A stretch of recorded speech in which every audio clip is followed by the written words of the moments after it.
Hello my dear friends and students, welcome to English max. हम लोग SSC में MTS का प्रीवियस पेपर कर रहे थे और 2021 का जो एमटीएस का पेपर हुआ था वो हुआ था जुलाई 2022 में। तो 5 जुलाई का पेपर हम लोग ऑलरेडी कर चुके हैं। 5 जुलाई में 3 शिफ्ट में पेपर हुआ था और हम लोगों ने तीनों शिफ्ट का पेपर, फर्स्ट सेकेंड थर्ड तीनों शिफ्ट का पेपर लास्ट वीक में डिस्कस किया था। इस वीक में हम लोग डिस्कस करेंगे 6 जुलाई को जो पेपर हुआ था उसके तीनों शिफ्ट। तो आज हम लोग उसकी फर्स्ट शिफ्ट करने चल रहे हैं, ठीक है।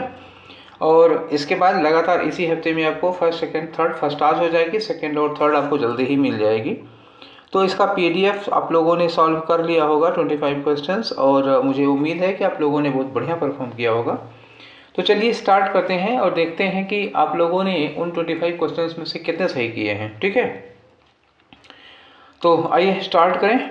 और ये रहा हमारा पहला क्वेश्चन, ठीक है। आज के डिस्कशन का पहला क्वेश्चन क्या है? पहले क्वेश्चन में पहला क्वेश्चन वही मिस स्पेल्ड वर्ड दिया हुआ है। अब मिस स्पेल्ड वर्ड दिया हुआ है तो हमें इसको देखना है कि इस सेंटेंस में कहाँ कहाँ स्पेलिंग मिस्टेक है। पहले आप क्वेश्चन में देख लीजिए, फिर आंसर में ढूंढिएगा। लिखा आई कैन नॉट पिक्चर, तो ये पिक्चर की स्पेलिंग गलत है, PICTURE होता है। I can not picture him fighting, ये फाइटिंग भी गलत है, FIGST होता है, ठीक है, 2 हो गया। आर पिकिंग, पिकिंग की सही है, ऑन एनीवन सही है। तो हमको 2 आप ढूंढने हैं, पिक्चर और फाइटिंग की, जिसमें सही होगी स्पेलिंग वही हमारा आंसर होगा। तो चलिए फाइंड आउट करिए। पहला वाला ऑप्शन देखो, यहाँ पे पिक्चर की स्पेलिंग सही है और फाइटिंग की स्पेलिंग भी सही है, ठीक है। पिकिंग की भी सही है, एनीवन की भी सही है, प्रीपोजिशन में तो कोई मिस्टेक है नहीं फिलहाल। चलो, तो आंसर हमारा ये हो गया क्योंकि ये पूरी तरह से करेक्ट है। दूसरे में अगर आप चाहें कि एरर कहाँ है, तो दूसरे में क्या होगा, ये पिक्चर की स्पेलिंग गलत है तो ये ऑप्शन कट गया। तीसरे में फिर पिक्चर की स्पेलिंग गलत है तो ये आंसर भी कट गया। चौथे में देखो पिक्चर की स्पेलिंग, देखो यहाँ भी पिक्चर की स्पेलिंग गलत है। तो चारों में बाकी तीनों में पिक्चर की स्पेलिंग गलत है, केवल यही पहला वाला है जिसमें पिक्चर की स्पेलिंग सही लिखी हुई है और फाइटिंग की भी सही लिखी हुई है, ठीक है। ये फाइटिंग और पिक्चर दोनों सही लिखी हुई है, ठीक है। तो आंसर इसका मिल गया। अब हम लोग आगे बढ़ते हैं क्वेश्चन नंबर 2 में। और देखो क्वेश्चन नंबर 2 किससे रिलेटेड है? वंस मोर, किससे? ये फिर आ गया हम लोगों का वही डब्बा। तो डब्बा भरना है भैया। अब देखो ये डिब्बे में क्या आएगी, चॉकलेट आएगी कि नमकीन आएगी? आओ पढ़ा जाए। द बॉयज वर टायर्ड, ठीक है, बच्चे थके हुए थे। But not to tired, but इतने भी नहीं थके थे कि टू एग्जामिन द लिटिल हट, कि उस छोटी सी झोपड़ी को एग्जामिन ना कर सकें। अब हमें क्या करना है? एग्जामिन करने का मैनर करना है। मैनर, तो छोटी सी झोपड़ी को कैसे एग्जामिन करना है उनको। सेंस का ये रेफरेंस देख लो सेंटेंस का। कह रहे हैं कि बच्चे थके थे किंतु इतने भी नहीं थके थे कि वो छोटी सी झोपड़ी को अच्छे से मुआयना कर पाएँ, ठीक, अच्छे से मुआयना ना कर पाएँ, ठीक। तो वियर्डली का मतलब स्ट्रेंजली होगा, ये तो लगेगा नहीं यहाँ पे। वीकली मतलब ये वीक कमजोरी वाला है, WEAK है, तो कमजोरी से थोड़े ना मुआयना करेंगे, गलत हो गया। थारोली, हाँ, तो एग्जामिन थारोली, एग्जामिन द हट थारोली, मतलब विधिवत मुआयना कर पाएंगे, ठीक है। तो ये आपका आंसर हो गया, अच्छा सा लग रहा है। स्लगिसली मतलब क्या होता है? लेजीपन से, आलस से, सुस्ती पूर्वक। तो यहाँ सुस्ती वाला ऑप्शन नहीं आएगा। क्या हो गया आपका आंसर? 3 हो गया। थारोली मतलब वैसे भी एग्जामिन वगैरह जब किसी चीज़ को किया जाता है तो बहुत ही थारोली, बहुत ही विधिवत किया जाता है, ठीक है। तो एग्जामिन करने के लिए सबसे सुटेबल ऑप्शन थारोली होगा आपका। आगे आ जाओ क्वेश्चन नंबर 3 में। फिर किसका है? फिलर, ये देखो it is better to be prompt, बेहतर होगा कि हम क्या हो? प्रॉम्प्ट हों, एक गुड एडजेक्टिव पॉजिटिव है। एंड ऑर्गेनाइज्ड हों, ये भी अच्छी बात है। तो अच्छी बात है कि हम प्रॉम्प्ट और ऑर्गेनाइज्ड हों। दैन टू बी डैश, तो अब यहाँ क्या आना चाहिए हमको? यहाँ कुछ निगेटिव चाहिए, क्योंकि दैन टू बी लगा हुआ है। तो हम प्रॉम्प्ट और ऑर्गेनाइज्ड हों, ये बेहतर होगा किसकी अपेक्षा? डैश होने की अपेक्षा। तो यहाँ निगेटिव चीज़ आनी चाहिए। अब पॉजिटिव निगेटिव से देखें हमारा काम बनता है कि नहीं बनता है। तो प्रोविडेंट का मतलब क्या होता है? अग्रसोची, अग्रसोची मतलब जो दूरदर्शी होता है, फ्यूचर के बारे में सोच के चलता है। तो ये पॉजिटिव वर्ड हो गया, ये लग नहीं पाएगा, ठीक। मीनिंगलेस निगेटिव वर्ड हो गया तो इसका चांस बन रहा है। एफिशिएंट पॉजिटिव वर्ड हो गया, कुशल हो गया तो ये लग नहीं पाएगा यहाँ पर। रेकलेस का मतलब होता है केयरलेस, लापरवाह, निगेटिव वर्ड है, ये लग सकता है। हमारे पास दो ऑप्शन है, मीनिंगलेस का और रेकलेस का। लेकिन यहाँ जो सेंस आ रहा है, it is better to be prompt and organised than to be meaningless. यहाँ मीनिंगलेस आदमी के लिए लगाने का कोई सेंस आ नहीं रहा है, तो क्या होगा, रेकलेस मतलब लापरवाह होना। ठीक, तो लापरवाह होने से ज़्यादा अच्छा हो कि हम क्या हों, प्रॉम्प्ट हों और ऑर्गेनाइज्ड हों। दूसरी बात, एक चीज़ हमें ये भी देखनी है कि प्रॉम्प्ट जो होता है ना, वो केयरफुल के सेंस में होता है, ऑर्गेनाइज्ड केयरफुल के सेंस में होता है, और यहाँ हमें केयरलेस लगाना था, तो इसलिए यहाँ पर क्या आ गया, रेकलेस ज़्यादा सुटेबल ऑप्शन होगा उनकी, किसकी, मीनिंगलेस की अपेक्षा। ठीक है, अब इस क्वेश्चन को सॉल्व करने में पूरी स्ट्रेटेजी कौन सी लगी है, देखो फिर से एक बार समझो स्ट्रेटेजी क्या लगी है। प्रॉम्प्ट पॉजिटिव वर्ड है, ऑर्गेनाइज्ड पॉजिटिव वर्ड है, और देन टू के बाद हमें यहाँ नेगेटिव वर्ड लगाना पड़ेगा। ये पॉजिटिव वर्ड था इसलिए ये नहीं हुआ, ठीक है, ये पॉजिटिव वर्ड था इसलिए ऑप्शन नहीं होगा, ये निगेटिव था, ये निगेटिव था। इन दोनों निगेटिव्स में हमें देखना पड़ेगा कि एक ही कैटेगरी का निगेटिव चाहिए। तो प्रॉम्प्ट जो होता है बहुत ही उत्सुक तत्पर होता है, ऑर्गेनाइज्ड बहुत संगठित होता है, तो इसके लिए रेकलेस लापरवाह, यही वाला अपोजिट ठीक लगेगा। ठीक है, मीनिंगलेस मतलब होगा निरर्थक, तो यहाँ हमारा सेंस नहीं आ रहा है, इसलिए दूसरा वाला कट गया। आपका कौन सा ऑप्शन हो गया, चौथा वाला हो गया। ठीक है, तो ये स्ट्रेटेजी का डिस्कशन था। अब आओ क्वेश्चन नंबर 4 में। ठीक,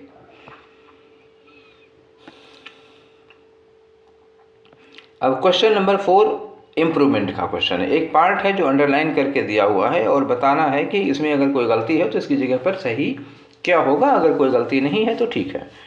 तो क्वेश्चन को पढ़ के देखो, लिखा है व्हाई डजंट यू ट्राई।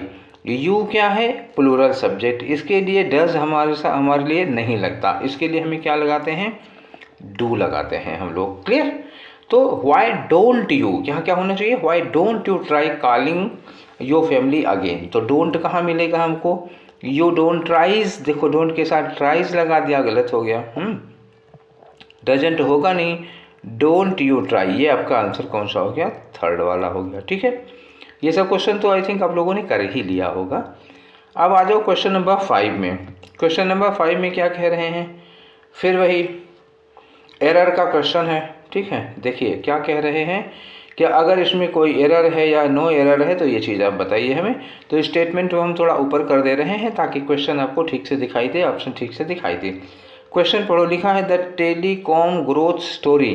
ठीक, जो टेलीकॉम के ग्रोथ की स्टोरी है, is a important component of the broader story of India. ठीक, अब एरर किस बात की हुई है, बहुत छोटी सी पिद्दी भर की एरर है, लेकिन वो पिद्दी भर की जो एरर है ना, वो हाथी की सूंड में चींटी जैसा काम करेगी। अब समझ रहे होंगे मेरी बात। इम्पोर्टेंट में जो पहला साउंड है वो क्या है, ये आई को हम क्या पढ़ रहे हैं, ई पढ़ रहे हैं, तो ये क्या हो गया, वावेल साउंड हो गया। वावेल साउंड के पहले हम आ नहीं लगाते, क्या लगाते हैं, एन लगाते हैं। तो जो अ इम्पोर्टेंट कंपोनेंट है वहाँ होना चाहिए एन इम्पोर्टेंट कंपोनेंट। तो गलती कहाँ हो गई, ये है आपका अ इम्पोर्टेंट कंपोनेंट, ये गलत है। होना क्या चाहिए था, इस आ की जगह पर होना चाहिए एन। ठीक हो गया। अब बढ़ते हैं अगले क्वेश्चन की ओर, और हम पहुंच गए क्वेश्चन नंबर 6 में। क्वेश्चन नंबर 6 किसका है, एंटोनिम बताना है। किसका एंटोनिम बताना है, ये अंडरलाइन किया हुआ वर्ड है। ठीक है, ये कंटेक्चुअल है, अलग से वर्ड नहीं दिया है, सेंटेंस में दिया है, तो इसकी मीनिंग देख लेते हैं हम लोग। हालांकि मीनिंग उसकी वही है, ये तो अलग कंटेक्स्ट में बदलती नहीं मीनिंग जेनिथ की, फिर भी पढ़ लीजिए। देयर रिवरेंस क्या होता है, सम्मान, रिस्पेक्ट, ऑनर के लिए यूज किया जाता है। तो their reverence reaches its zenith, zenith का मतलब अपने टॉप पर, क्लाइमैक्स पर। Here at the birth place of the country's founder, देश के फाउंडर की बर्थ प्लेस पर पहुंच करके लोगों का जो रिवरेंस है, सम्मान है, वो टॉप पर पहुंच जाता है। ठीक है, अब आ जाओ, तो जेनिथ का मतलब क्या हुआ, चोटी, टॉप, क्लाइमैक्स। जैसे मान लो आप यहाँ पर खड़े हो, ठीक, यहाँ पर खड़े हो और सर ऊपर उठा करके देखो, तो जो आपको टॉप मोस्ट पॉइंट दिखाई देगा, आसमान में सबसे ऊपर वाला जो बिंदु दिखाई देता है, उसी को कहते हैं zenith.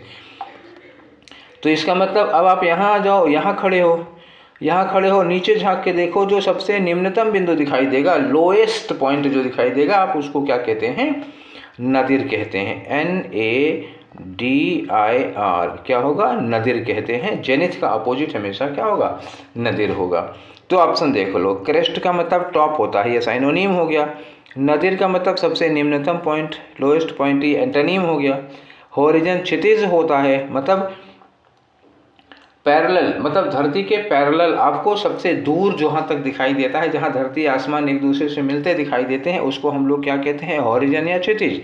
A place on land where the sky and earth seems to be meeting, जहाँ पर धरती आसमान मिलते हुए नजर आते हैं, उसको हॉरिजन कहते हैं। पिनैकल का मतलब भी होता है टॉप, तो ये भी क्या हो गया, सैनोनीम हो गया। तो देखो 3 तो आपको सैनोनीम मिल गए भाई, कम से कम इसी से, चलो एक बहाना, एक इसी बहाने से आपको 2-3 सैनोनियम के वर्ड मिल गए। कौन कौन सा साइनोनियम है, जेनिथ, क्रेस्ट, पिनाकल, ये तीनों क्या हो गए, साइनोनियम हो गए, एक दूसरे की मीनिंग के हैं। ठीक, नदिर इनका एंटोनियम हो गया। क्लियर, चलो आगे बढ़ते हैं क्वेश्चन नंबर 7 पे। ठीक है, 7 में क्या है, फिर वही अंडरलाइन करके दिया हुआ है, ये देखो ये अंडरलाइन किया हुआ है और इसका आपको इम्प्रूवमेंट करना है। तो चलो पढ़ लेते हैं सेंटेंस को। क्या है, his mouth left open as he realise the truth. गलती क्या है, देखो लेफ्ट जो है ना वो वर्ब की सेकेंड फॉर्म है और उसी टेंस में रियलाइज वर्ब की फर्स्ट फॉर्म है। एज का मतलब क्या हुआ, एक ही समय की घटना है दोनों, उसका मुंह खुला रह गया जब उसने सच को महसूस किया। ही रियलाइज द ट्रूथ, जब वो सच को महसूस किया तो उसका मुंह खुला का खोला रह गया। तो दोनों सेंटेंस किस में होने चाहिए, पास्ट में होने चाहिए, क्योंकि दोनों घटनाएं एक ही समय की हैं। ठीक है, कंटेम्पोरेरी या साइमल्टेनियस एक्शन है, दोनों एक साथ हो रहे हैं। अब चलो, तो हमें दोनों पास्ट में चाहिए, ढूंढो ऐसा कोई option. His mouth fail open, fail क्या हुआ, वर्ब की सेकेंड फॉर्म है, परसीव्ड वर्ब की सेकेंड फॉर्म है। ठीक है, ये तो हमारा आंसर हो रहा है। यहाँ पे फेल्ट क्या है, सेकेंड फॉर्म है, तो फेल्ट ओपेंड होगा नहीं। पहली बात, ओपेंड के लिए फेल्ट लगना नहीं चाहिए। दूसरी बात, ही के साथ परसीव लगा है, वर्ब की फर्स्ट फॉर्म है, तो ये ऑप्शन नहीं होगा। वाज फेल्ट और यहाँ रियलाइज वर्ब की फर्स्ट फॉर्म लगी हो, तो वर्ब की फर्स्ट फॉर्म में कोई नहीं होगा ना, ये गलत हो गया, क्योंकि दोनों वर्ब की फॉर्म एक जैसी होनी चाहिए, दोनों सेकेंड फॉर्म में, दोनों पास्ट इंडेफिनिट में होंगे। इस लिहाज से हमारा आंसर जो होगा इसमें कौन सा होगा, पहला वाला होगा। ठीक है, अब आ जाओ क्वेश्चन नंबर 8 में। क्या कह रहे हैं 8 में, फिर वही एरर, और ये स्लैश भी तो बता रहे हैं कि एरर का क्वेश्चन है। तो थोड़ा ऊपर करते हैं, आपको स्टेटमेंट की ज़रूरत तो है नहीं, आपको केवल क्वेश्चन दिखाई देने की ज़रूरत है। तो आ जाओ, solar storms can impact earth dwellers. Solar storms का मतलब क्या हुआ, सूर्य में जो तूफान आते हैं, कैन के साथ इम्पैक्ट वर्ब की फर्स्ट फॉर्म। ठीक है, अर्थ ड्वेलर्स मतलब धरती पे रहने वालों को। इनसिग्निफिकेंटली वेज, अब ये हमारा हो गया गलत, इनसिग्निफिकेंटली वेज होगा या इनसिग्निफिकेंट वेज होगा। तो देखो वेज क्या है, नाउन है। ठीक है, वेज नाउन है, इसके पहले हमको चाहिए क्या, एडजेक्टिव, तो यहाँ से अलवाई काटो, इनसिग्निफिकेंट वेज होगा। ठीक है, तो ये सिग्निफिकेंटली गलत हो गया, चौथा हमारा आंसर होगा। क्लियर। अब हम पहुंच गए किसमें, क्वेश्चन नंबर 9 में। क्या है क्वेश्चन नंबर 9, वही इंप्रूवमेंट। अब ये अंडरलाइन करके ये पार्ट देख लो तो क्या हो गया, इंप्रूवमेंट का क्वेश्चन होगा, या तो फिर यहाँ से साइनोनियम एंटोनियम पूछेंगे, और कोई तो होता नहीं। ठीक है, तो अंडरलाइन किया हुआ है और यहाँ दिया हुआ है नो इम्प्रूवमेंट रिक्वायर्ड, इसका मतलब यह है कि सेंटेंस के इम्प्रूवमेंट का क्वेश्चन है। आ जाओ, आई नोटिस्ड सम स्ट्रॉबेरीज, ये भी ठीक है। यहाँ तो आगे लिखा कि ग्रोन, ग्रोन मतलब मैंने देखा कि कुछ स्ट्रॉबेरीज क्या थी, ग्रोन मतलब उगी हुई थी, in which of the gardens. अब देखो, in which of the garden, जब आपने नोटिस कर लिया तो यहाँ व्हिच लगाने का कोई मतलब नहीं है, इन व्हिच कौन से गार्डन में उगी थी, बल्कि यहाँ कहना चाहिए था कि in one of the gardens, ऐसे आना चाहिए कि गार्डन्स में से किसी एक में मैंने नोटिस किया कि बहुत सारी स्ट्रॉबेरीज उगी हुई थी या उग रही हैं, या तो ग्रोन होगा या तो ग्रोइंग होगा। ठीक है। अब आ जाओ, तो ग्रोइंग इन व्हिच, देखो व्हिच तो मैंने कहा था कि गलत होगा, वो लगेगा नहीं। अब ग्रोज होगा नहीं भैया, क्योंकि ये नोटिस्ड पास्ट में है, ये प्रेजेंट में ग्रोज नहीं हो सकता। अब ये नो इम्प्रूवमेंट होना नहीं है, सेंटेंस गलत था, होगा growing in one of the gardens. तो ये आपका चौथा वाला आंसर हो गया, growing in one of the gardens. ठीक है, अब आ गए हम क्वेश्चन नंबर 10 पर। 10 में क्या है, देखो 10 में है, पूछ रहे हैं साइनोनिम, किसका साइनोनिम है? रैंडम का। रैंडम का मतलब क्या हुआ? जो बहुत ही सिस्टमेटिक ना हो।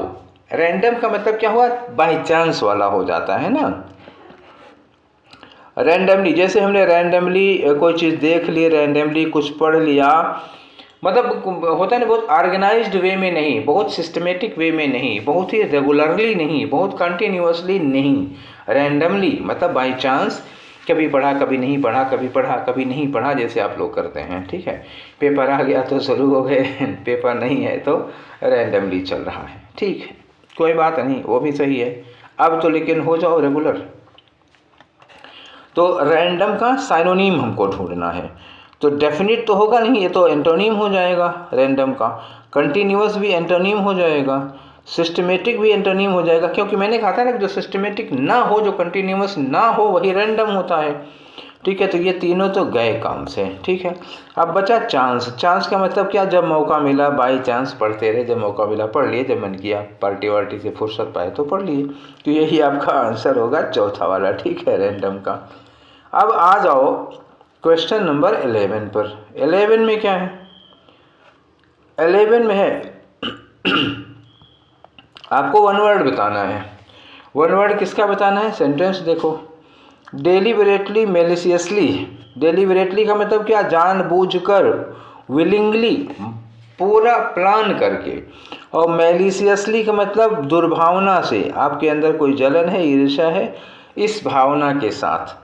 सेट समथिंग, खासतौर से बिल्डिंग वगैरह, ऑन फायर, किसी मकान वगैरह को आग लगा दो, तो उसको क्या कहते हैं? तो आग लगाने की घटना हमेशा आर्सन होती है। ठीक है, कहीं आगजनी की घटना होती है तो उसको हम लोग क्या कहते हैं? आर्सन कहते हैं। आंसर तो आपका हो गया 2। ठीक, अब बाकियों का मतलब बता दूं। एग्रेरियन का मतलब क्या होता है? जहां भी एग्रो लग जाता है, AGRO, तो इसका मतलब होता है ना कृषि, खेती से रिलेटेड होता है, एग्रीकल्चर से रिलेटेड होता है। ठीक, तो एग्रेरियन हो गया कृषक। आर्सन बता ही चुका, आग लगाने से रिलेटेड होगा। एम्बुश, एम्बुश का मतलब होता है ना घात लगाकर वार करना। ठीक है, ये घात लगाना होता है। अपेक्स का मतलब होता है सर्वोच्च, टॉप। अभी थोड़ी देर पहले आपने एक वो पढ़ा था ना, क्या कहते हैं, शिखर, चोटी, क्रेस्ट या जेनिथ पढ़ा था, वही है एपेक्स। तो कई बार यूज किया जाता है कि apex court, the apex court had decided. Apex court मतलब सर्वोच्च न्यायालय, तो अपेक्स मतलब होता है सबसे ऊपर का, सबसे टॉप का। क्लियर? अब आ जाते हैं हम धीरे धीरे क्वेश्चन नंबर 12 में। क्या है क्वेश्चन नंबर 12 में? फिर वही अंडरलाइन किया है, फिर वही नो इम्प्रूवमेंट आ गया। ही स्टूड अप, स्टूड के साथ अप लगता है, स्टैंड अप मतलब खड़ा हो जाना। From their chair to signal the end of the meeting. ये संकेत करने के लिए, ये सिग्नल देने के लिए कि मीटिंग खत्म हो गई है, वो अपनी कुर्सी से खड़ा हो गया। तो अब देखो गलती क्या है? ये देयर लगा हुआ है, और किसके लिए लगा है? ही के लिए लगा हुआ है, ये कनेक्शन है। तो ही के लिए देयर नहीं लगेगा पहली बात, तो यहाँ क्या लगेगा? हिज लगेगा। पहले हम यही ढूंढते हैं किस में हिज लगा, इसमें हिज लगा, इसमें हिज लगा, इसमें देयर लगा, नो इम्प्रूवमेंट होगा नहीं। ठीक, अब 2 में हिज लगा है तो हमें ये देखना पड़ेगा और क्या गलती है। अब ये अप होगा कि अपान होगा? तो स्टैंड अप होता है, स्टैंड अपान नहीं होता। ठीक है, तो stand up from his chair होगा, तो पहला ऑप्शन आपका सही है। ठीक है, अब आ जाओ क्वेश्चन नंबर 13 में। 13 क्या कह रहा है? देखो वही फिर नो इम्प्रूवमेंट। तो यहाँ लिखा है Shubham and I were watching. ठीक है, शुभम एंड आई, तो शुभम के साथ आई लगा है, वर प्लूरल हो गया। ठीक है, इसके साथ वर्ब की ING फॉर्म लगी, ये भी ठीक है। फुटबॉल मैच देखने के लिए वॉच का यूज किया ही जाता है, ये भी ठीक है। तो इसमें तो कोई इम्प्रूवमेंट है नहीं, तो ये आपका आंसर हो गया नो इम्प्रूवमेंट रिक्वायर्ड। ये रहा आपका चौथा। ठीक है, अब ये अगर पहला ऑप्शन देखो, वर्ग के साथ वाज थर्ड फॉर्म लगेगी नहीं, क्योंकि कंटिन्यूअस टेंस है। और यहाँ पे वाज गलत हो जाएगा, क्योंकि शुभम और मैं दोनों लोग हैं।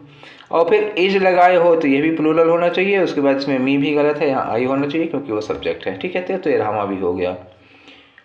बाकी आओ अब आ जाते हैं हम लोग क्वेश्चन नंबर 14 पे। तो ये किससे रिलेटेड है?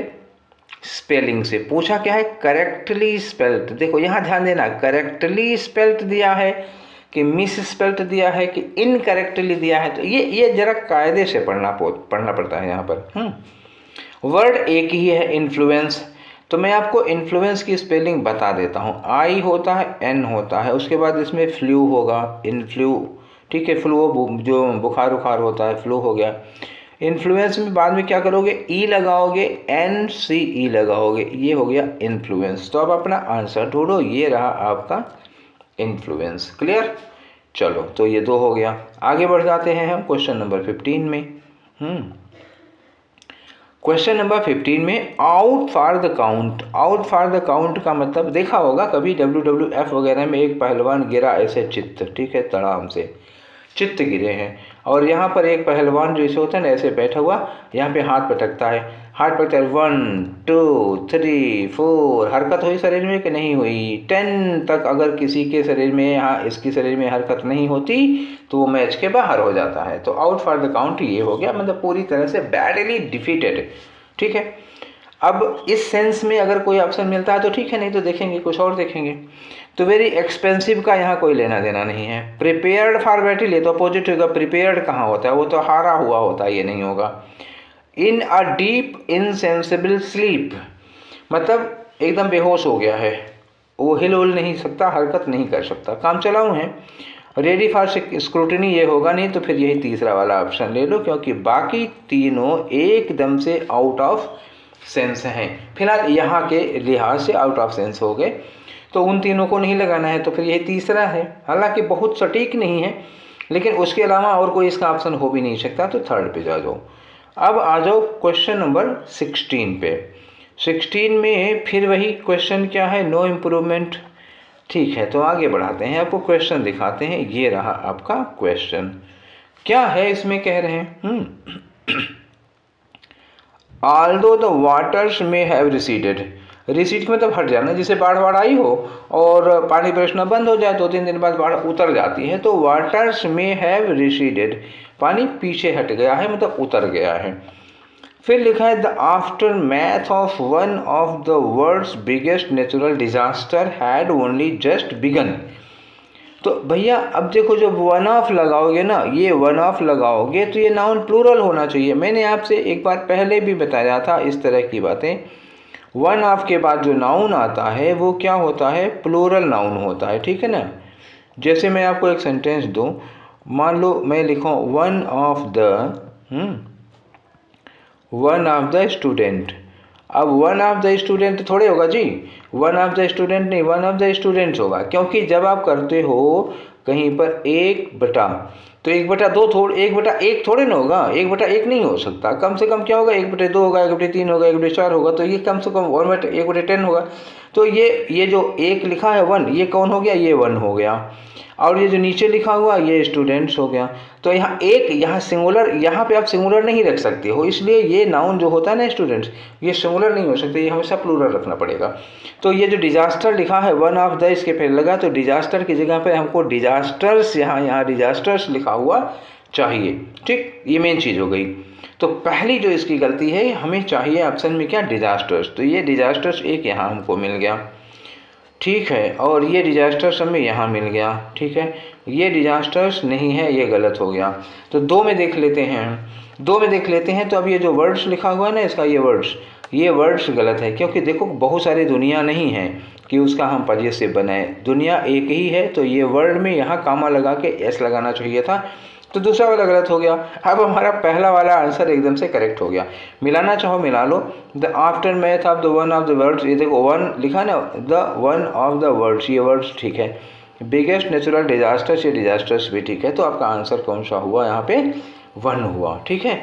अब आगे बढ़ो तो ये क्वेश्चन नंबर 17 मिलेगा। इसमें क्या करना है, आपको साइनोनिम बताना है। किसका साइनोनिम बताना है, मॉडेस्ट का बताना है, ठीक। मॉडेस्ट का मतलब क्या होता है, बहुत ही विनम्र होता है, ठीक है। दूसरा वर्ड मॉडेस्ट के लिए क्या हो सकता है, हम्बल हो सकता है, ठीक है। हम्बल है, मीक है, डोसाइल है, बहुत सीधा साधा आदमी होता है। इसको कहते हैं डाउन टू अर्थ होता है हम्बल। तो साइनोनिम यहाँ देखो दिया तो है हम्बल, ठीक है, ये हमारा आंसर तो हो गया। बोल्ड मतलब क्या होता है, साहसी होता है। डिसमल का मतलब डिसअपॉइंटेड होता है। ग्रेव माने सीरियस होता है। तो ये हमारे आंसर नहीं होंगे। आंसर कौन सा होगा इसमें, विनम्र के लिए मॉडेस्ट का साइनोनिम क्या होगा, हम्बल हो जाएगा। अब आ जाओ क्वेश्चन नंबर 18 में। तो देखो 18 क्या है, स्लैश देखकर तो आपको अंदाज़ा लग गया होगा कि एरर का क्वेश्चन है, ठीक है। ये एरर लिखा हुआ, ये स्लैश लगे हुए हैं, ठीक। तो थोड़ा सा हम इसको क्या कर देते हैं ऊपर, ताकि आपको अच्छा सा दिखाई दे, नीचे कटे वटे ना। आ जाओ, यहाँ क्वेश्चन क्या लिखा है, most of the fish water lake. फिर बात वही आई, मोस्ट ऑफ लगा दोगे यार तो ये लेक का प्लूरल हो जाना चाहिए कि नहीं हो जाना चाहिए। मोस्ट ऑफ द, ज़्यादातर झीलें की झील, ज़्यादातर झीलें, लेक्स होना चाहिए। तो क्या ये मिला हमको लेक, ये गलत है। तो आंसर कौन सा हो गया आपका, 4 वाला हो जाएगा, ठीक है। आगे बढ़ जाओ, ये रहा हमारा क्वेश्चन नंबर 19। किससे रिलेटेड है, वंस मोर एंटोनिम का क्वेश्चन है। एंटोनिम में दिया क्या है, रिफ्यूट दिया है। रिफ्यूट को आप हिंदी में समझो। रिफ्यूट का मतलब होता है खंडन करना, ठीक है, खंडन करना। जैसे हम कोई बात करें आपके सामने, कोई थ्योरी, कोई प्रिंसिपल दें और आप मेरी बात का खंडन कर दें कि मतलब ये नहीं, ऐसा नहीं है, ये ऐसे नहीं होता, तो खंडन करना होता है। तो खंडन करने का एंटोनिम क्या होता है, समर्थन करना।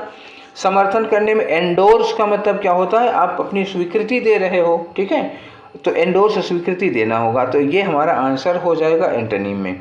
एक्नॉलेज का मतलब क्या होता है, एक्नॉलेज करने का मतलब आप उसको क्या कहते हैं, हाँ कर रहे हैं, ठीक है। तो ये एक्नॉलेज वाला हाँ करना और एंडोर्स वाला हाँ करना, अभी दोनों में डिफरेंस बताते हैं, पहले और दोनों ऑप्शन देख लो। डिनाई माने इनकार कर देना, तो ये तो साइनोनिम हो जाएगा। डिस्प्यूट का मतलब विवाद होता है, ये यहाँ पे होगा नहीं। तो 1 और 2 में बड़ा क्लोज रिलेशन है। एंडोर्स में क्या होता है, सहमति, क्या होता है इसमें, सहमति देना, ठीक है। और एक्नॉलेज का मतलब क्या होता है, एक्सेप्ट करना। एक्सेप्ट करना ये कौन सा वाला होता है, जैसे मैंने आपको क्या भेजा, मैंने आपको कोई कार्ड भेजा और आपने उसको ये कहा कि रिसीव्ड। तो रिसीव्ड जब आप लिख देते हैं ना कि मुझे कार्ड रिसीव हो गया, तो ये होता है एक्नॉलेज कर लिया, मैंने मान लिया कि मुझे इस बात की जानकारी है, केवल इतना होता है। और ठीक, और एंडोर्स का मतलब क्या हुआ, मैंने आपसे जो बात कही है आप उस बात का समर्थन करते हैं, तब वो एंडोर्स में आ जाता है, ठीक है। तो इसलिए रिफ्यूट का जो डायरेक्ट सीधा एंटोनियम होगा वो एंडोर्स होगा, एक्नॉलेज नहीं होगा। क्लियर। अब आ जाओ क्वेश्चन नंबर 20 में। 20 क्या है, draw the line. Draw the line का मतलब क्या होता है, एक स्टैंडर्ड तैयार करना किसी चीज़ के लिए। जैसे हम कहें कि हम भैया इस पोस्ट के लिए 75% ये होना चाहिए, इतना चेस्ट होना चाहिए, इतनी दौड़ होनी चाहिए, इतना ये, इतना ये, इतना ये, इतना फला फला फला। ये एक तरह से हम लोग एक पैरामीटर तैयार कर लेते हैं, एक स्टैंडर्ड तैयार कर लेते हैं कि इस चीज़ के लिए इतनी चीज़ों की, इतने स्टैंडर्ड की रिक्वायरमेंट है। तो वो होता है ड्रॉ द लाइन। अब आंसर देखो, टू एक्सेप्ट समवन्स आइडिया, बिल्कुल नहीं। To give a second chance, बिल्कुल नहीं। To move on from a past relationship, ये भी बिल्कुल नहीं। To set a limit on something, ये हो गया आपका आंसर नंबर 4, ठीक है। तो ये चौथा हो जाएगा। अब आते हैं हम लोग क्वेश्चन नंबर 21 से 25 तक। ये किस चीज़ का क्वेश्चन होता है, अब आप ये करते तो हम लोग रहे हैं। देखो ये रहा आपके सामने, क्या करना है आप समझ ही रहे होंगे, ठीक है।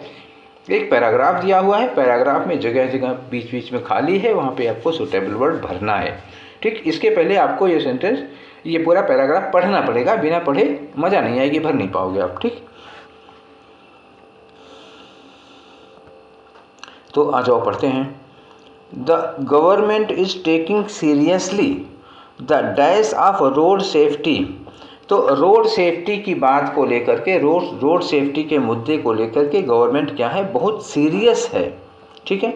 आगे लिखा, and is committed to reducing the number of people killed in accidents.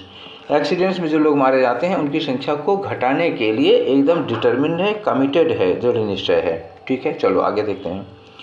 Forums are being conducted.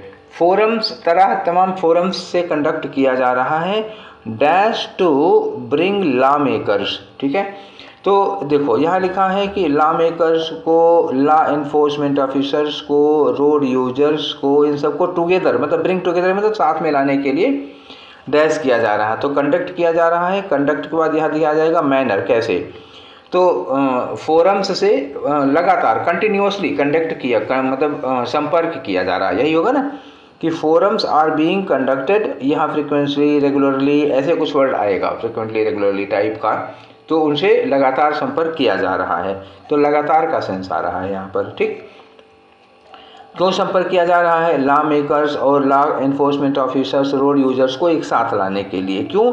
To discuss ways, discuss करने के लिए, वो वेज मतलब उपाय, तरीके, to dash the rise in road accidents, जो सड़क दुर्घटनाओं में वृद्धि हो रही है उसको रोकने के लिए या उसको कम करने के लिए या उसको हैंडल करने के लिए। तीसरे नंबर पर रोकना, कम करना या हैंडल करने के लिए।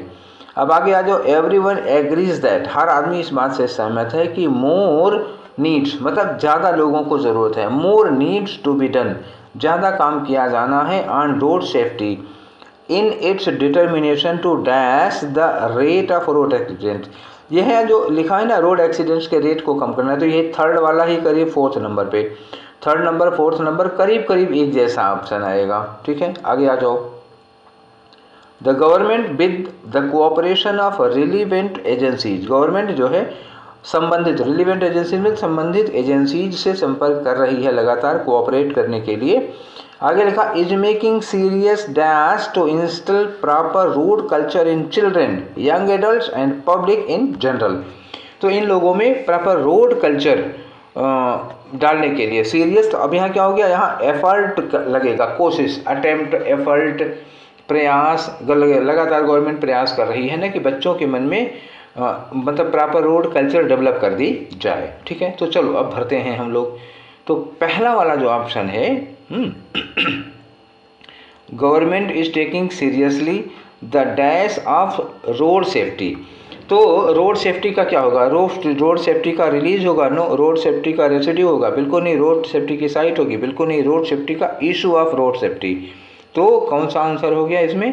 थर्ड, रोड सेफ्टी, सड़क सुरक्षा का मुद्दा, मुद्दा का लिए क्या आप लगाओगे, इशू लगाओगे, ये ठीक हो गया। अब आ जाओ, अब दूसरे फिलर के लिए क्या लगाओगे, यहाँ लिखा है ना कि फोरम्स से कंडक्ट किया जा रहा है, लगातार कंडक्ट किया जा रहा है लॉ मेकर्स वगैरह को एक साथ लाने के लिए ताकि इसके उपाय पर डिस्कशन कर सकें। तो लगातार संपर्क किया जा रहा है, लगातार का क्या हो जाएगा, रेगुलरली होगा या हैबिचुअली होगा या टर्मिनली होगा या रेयरली होगा। तो रेगुलरली होगा लगातार के लिए, हैबिचुअली आदतन, ये पहले से हमारी आदत थोड़े ना है। टर्मिनली का मतलब क्या हुआ, अंत में, तो ये होगा नहीं। और रेयरली क्यों, पॉजिटिव सेंस है, हम कोशिश कर रहे हैं, प्रयास कर रहे हैं तो रेगुलर करेंगे ना, रेयरली थोड़े करेंगे। तो ऑप्शन कौन सा हो गया फिर? पहला हो गया। ठीक, आगे आ जाओ थर्ड नंबर पे। थर्ड नंबर पे क्या कह रहे हैं, वेज टू डैश, इन लोगों को एक साथ ला करके डिस्कस कर रहे हैं। क्या डिस्कस कर रहे हैं? उपाय, वेज डिस्कस कर रहे हैं, उपाय to dash the rise in road accidents, road accidents में जो राइज हो रही है उसको कम करने के लिए, उसको कंट्रोल करने के लिए। तो थर्ड में और फोर में दोनों में कम करना या कंट्रोल करना था। तो कन्फेस द रोड एक्सीडेंट्स बिल्कुल नहीं, कंडक्ट द रोड एक्सीडेंट बिल्कुल नहीं, टैकल द रोड एक्सीडेंट बिल्कुल, टैकल हो सकता है, डील लग तो जाता, लेकिन अगर लिखा होता deal with the road accidents तो डील के साथ विद आना ज़रूरी था, इसलिए डील नहीं हो पाएगा, केवल टैकल लग पाएगा। तो ये वाला आंसर हो गया। ठीक, आपके मन में आया होगा कि डील लगा दें, लेकिन डील के बाद विद नहीं लगा हुआ है, विद होता तो डील लगा लेते हम लोग। ठीक है, अब आ जाओ फेलर नंबर 4 पे। फेलर नंबर 4 पहले ही बता चुका हूँ कि फेलर नंबर थर्ड और फोर्थ एक जैसे होंगे। ठीक है, तो एक जैसे में यहाँ पे क्या आ रहा है, देखो 4 में वही आ गया ना, लिखा है everyone agrees that more needs to be done on road safety in its determination to dash the rate of road accidents in the country. देश में रोड एक्सीडेंट्स की संख्या को कम करना है, उसके रेट को कम करना है। तो कम करने के लिए आप क्या लगाओगे, कर्व करोगे, कंट्रोल, कर्व मतलब क्या होता है, कंट्रोल करना। तो ये तो हो सकता है, ये सही है। लेयर का सेंस प्रमोट, लियो रोड एक्सीडेंट को प्रमोट काहे करेंगे यार, इनसाइड ये सब कोई नहीं होगा, तो क्या होगा, कर्व लगेगा कंट्रोल करने के लिए। अब आ जाओ आखिरी वाला। ठीक है, फेलर नंबर 5 क्या करना है फेलर नंबर 5 में, यहाँ लिखा है कि government with cooperation of relevant agencies is making serious dash to instil proper road culture in children. तो प्रयास कर रही है, प्रयास के लिए एक्नॉलेजमेंट्स नहीं लगेगा, एफर्ट्स बिल्कुल यही लग जाएगा, एफर्ट्स लग जाएगा, पावर और स्ट्रगल्स बिल्कुल नहीं होगा। ठीक है, मेकिंग स्ट्रगल नहीं होगा, मेकिंग एफर्ट्स होगा। आप अगर थर्ड में और फोर्थ में कंफ्यूज रहे हों तो मेक स्ट्रगल नहीं होता, मेक एफर्ट होता है, तो मेक एफर्ट लगेगा, थर्ड वाला ऑप्शन हो गया। ठीक है, तो इस तरह से हम लोगों ने ये 25 क्वेश्चन और कर लिए। ठीक है, कौन था ये? 6 जुलाई 2022 को फर्स्ट शिफ्ट का पेपर है ये। ठीक है, नेक्स्ट वाला क्या होगा? इसकी सेकेंड शिफ्ट का होगा, उसके बाद आपको क्या मिलेगा? थर्ड शिफ्ट का। तो हर सप्ताह ये 3 तो मिला ही करेंगे। ठीक है, एक एक डेट को एक एक सप्ताह में निपटाएंगे, फिर अगले सप्ताह में 7 जुलाई का करेंगे, फिर उसके बाद 8 जुलाई वाला करेंगे।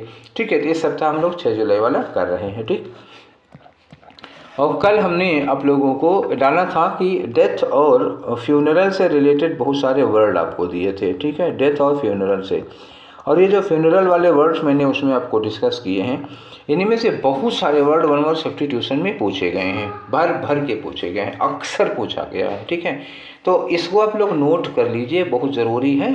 ठीक है, तो जिन्होंने वो वीडियो ना देखा हो वो लोग देख लीजिएगा, आप ही के काम का है। हम आपसे रिक्वेस्ट नहीं करेंगे, आपको सलाह दे रहे हैं, पढ़िए ना पढ़िए आपकी मर्जी है। ठीक है, पढ़ लेंगे तो आपका फ़ायदा होगा, बहुत फ़ायदा होगा, क्योंकि प्रीवियस पेपर से छांट के बनाया हुआ है उसको।